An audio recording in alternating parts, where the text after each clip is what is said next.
Hi. You know how New Age people are always talking about manifestation and the law of attraction and the secret, and you create your own reality, and everybody else hates that stuff because it's obviously evidence that the whole New Age thing is just baloney. Because if you could just imagine it to be in whatever reality you wanted to be in, why would I have this crick in my neck? Why would there be polar bears starving in the Arctic? And why are there children locked in cages at the border? Why do we even have borders? Well, I'm Rachel Krager Ireland, bringing you tools and strategies for living in your power in interesting times. I'd like to tell you that there is actually a lot of power and a lot of effectiveness in this manifestation stuff, but the way that it's usually presented to people is problematic, and I could probably think off the top of my head of at least 3 different major problems with this body of thought. I'm only going to tell you one today because I know you don't want to be here all day, and that's about how most of these people completely disregard the emotional aspect of the process. So I'll start with a little story about 2 sisters. They had a conflicted relationship from childhood, and as they grew up, they went their separate ways. They didn't really talk to each other, and when they did, they fought. So one day the younger sister noticed that she had in her mind, whenever she thought about the older sister, it started with, "She's so mean to me." It went into all the bad, nasty things that the sister had done to her over the years. And she had heard about an affirmation from Louise Hay, and it was, "I have a great relationship with my sister."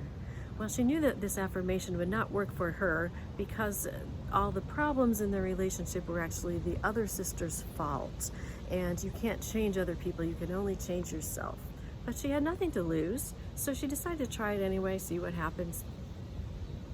Little known fact, you do not have to believe an affirmation for it to work. Like every kind of energy work, it is real. If a piano were to fall on your head, you would not have to believe in pianos in order to be injured. And if you use an affirmation, you don't have to believe in it for it to work, but you do have to be willing to allow change to happen. So every time she thought of her sister then, instead of thinking, "Oh, she's so mean to me," she replaced that thought with, "I have a great relationship with my sister." And she often laughed or chuckled as she said it just because it was such a silly idea. In a couple days, she had a dream. And in the dream, the 2 sisters were together with their mom. And as the 3 of them interacted, she began to see that the seeds of this conflict between the 2 sisters had been planted in the relationships that they each had with their mother. So she woke up from this dream and she felt horrible. She felt like she was a really, really awful person who had willfully refused to see all her life this dynamic that had been going on in the family. She had blamed everything on her sister and taken no responsibility whatsoever. She felt really bad and she thought, "I need to lay off these affirmations." She did, but the change had already been set in motion. She did also know about how to manage emotions as they rise up. Remember the last video I did the emotion breath exercise. Every emotion that rises up, you have to feel it, express it, and integrate it. So she did that work. She felt the feelings. She forgave everybody in her family and everyone involved, including herself. And she was feeling better after a couple days, and it was not more than a week before the older sister called and said, "You know, last time we talked, 6 months ago, I was really hard on you, and I've been feeling bad about it, and I wanted to apologize to you." This was the first real apology that had passed between these 2 people, probably ever in their lives, and it was an important step in those 2 people beginning to build a positive relationship with each other. So what we learn from this story is that, first of all, affirmations can be astoundingly powerful. And secondly, when you begin to change things, emotions come up and you have to deal with them. Imagine your life is a path and you're walking down your path and you decide, I'm going to go off on a different path.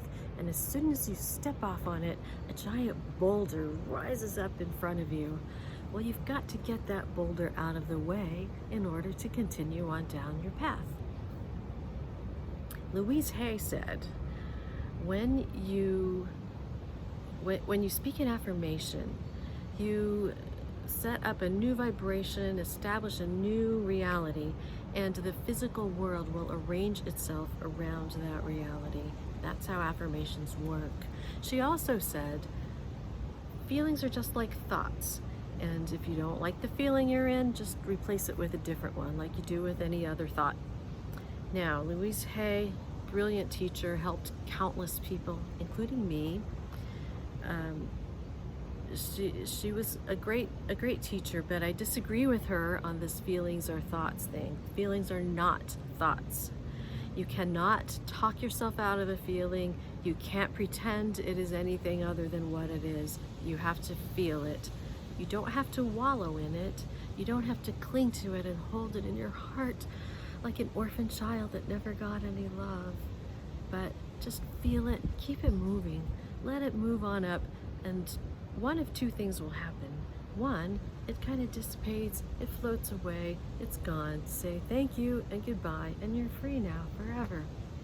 The other thing that happens is, as long as you keep it moving, allow it to move, it doesn't necessarily leave, it kind of shifts and it transforms into your new superpower. So you can see that what you want is on the other side of that boulder. Get the boulder out of the way. So I'd like to invite you, try out this affirmation. Think of a relationship in your life that you would like to heal or change or improve in some way. It can be a spouse, partner, son, daughter, friend, co-worker. It could be somebody in a group that you just find really annoying.